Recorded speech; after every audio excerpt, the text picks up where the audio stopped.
Bonjour et bienvenue donc pour une nouvelle vidéo avec comme intitulé Le figuier cathare, consacré donc au catharisme, sujet qui m'intéresse depuis de très nombreuses années, le catharisme à Verfeil, bien que au cours de cette première partie, on parlera finalement assez peu de Verfeil.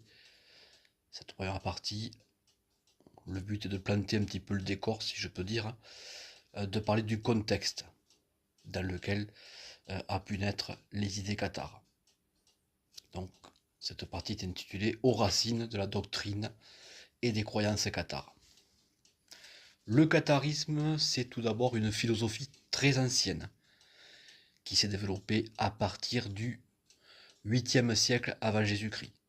Donc, il y a plus de 2500 ans, autour d'un personnage de l'Antiquité qui était un prophète perse.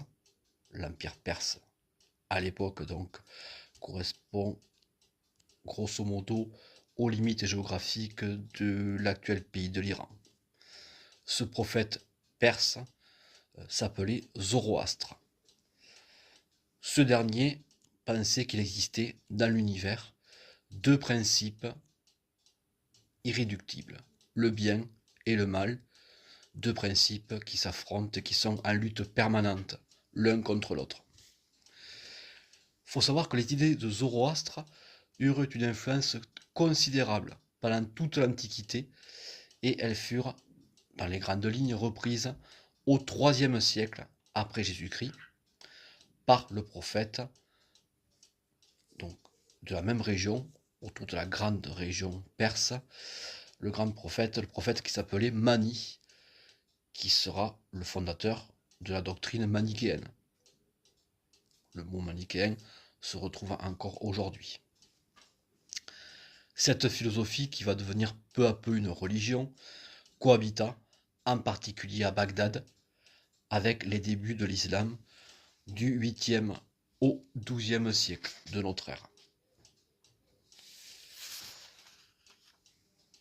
Il faut savoir qu'à la fin du 7e siècle, donc là on fait un grand bond chronologique si on peut dire, des prêcheurs, qu'on appelait des prêcheurs pauliciens, car ils se référaient aux écrits de Saint Paul, donc ces prêcheurs pauliciens vont être à l'origine de la création d'une secte dualiste en Arménie, et reprenant les idées notamment de Zoroastre ou de Mani, ils considéraient l'univers comme la création d'un dieu ambivalent. Ainsi, le monde matériel